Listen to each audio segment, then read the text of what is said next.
Okay, so you take your decorative scissors, and if I do it all the way, it cuts the paper. Can you see that, where it tore the paper? Let me try and get that in the camera right there.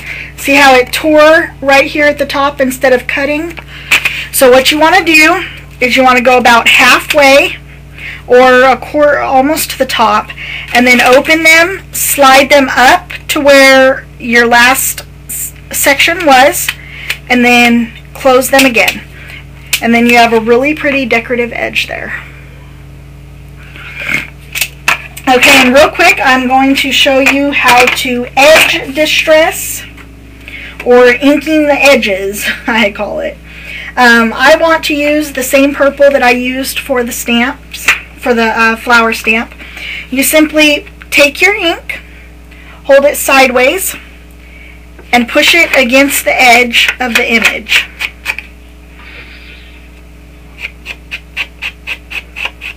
And you can hear it rubbing across the edges. And if you get it a little messy, that's okay, because this is distressing. You want it to be pretty, but not too pretty. Everything doesn't have to be perfect. So there is my image, and it is stamped and distressed. Okay, and what I'm going to show you real quick, oh, I forgot to get a sheet of white paper. Let me grab that real quick.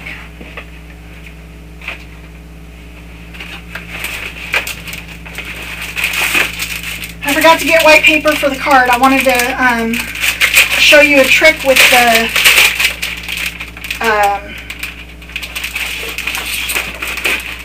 3D, oh, what are those things called? The foam dots. That's what they are. Push that all off to the side.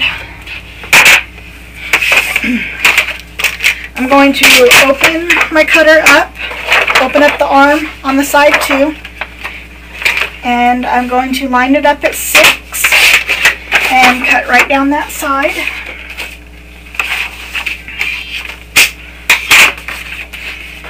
And then I'm going to fold it here. Where's my bone folder?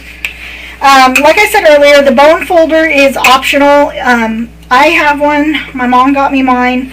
I like it because it really gets a nice crisp edge to the paper when you fold it.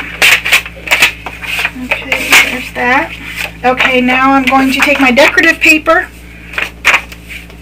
and I'm going to attach it to the front of the card. You want to line the folded paper up on the back of the paper, on the back of the deco paper, and just do a little line there. And then, because this paper is not as wide as the card that I folded, I'm going to have to cut the front of the card as well.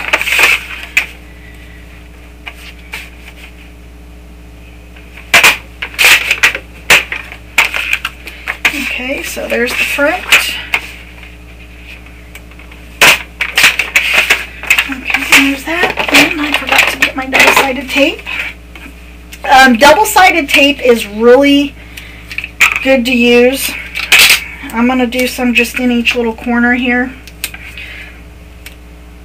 I'll just do one in the 2 corners.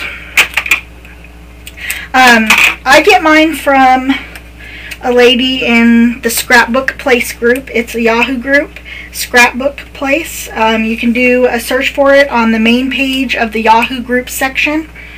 It's a fun little group. We do a lot of piffing. For many of you that don't know what piffing is, passing it forward. Trading items, we do bingo and Wheel of Fortune games and things like that. Okay, I don't know where she gets all her double-sided tape, but she gets it, and I love her for it because I'm always running out of it. You can get double-sided tape from the Scotch brand at any Walmart or drugstore, grocery store. Okay, so there's the paper. Now, my trick with the foam dots. I have used all my foam dots up, as you can see here, but I saved the materials that the foam dots are on because it is sticky too on the back side. It's still sticky, and I can use that for other things. which I'm using it for this card.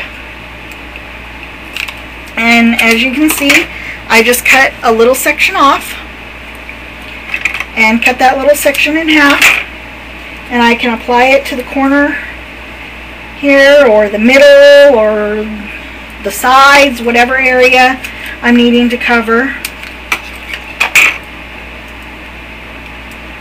And you don't have to use it on paper, you can use them on other items. I'll show you that here in a second. Go over everything. I just want to make sure that I've shown you everything I said I was going to show you. Okay, and I'm going to try and center this as much as I can. And there it is, and as you can tell, it is 3D. Okay, and I have these little butterflies, and these little butterflies here are self-sticking. Can you see those there? I love these things. I get them at Walmart in the craft section. I believe they're $1.88 a bag. On the back, you can see the little sticker cover.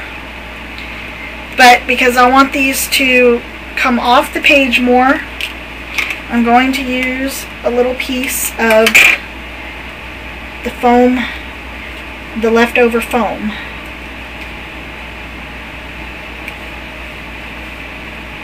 And I'm going to attach that there, and then attach this one to this piece.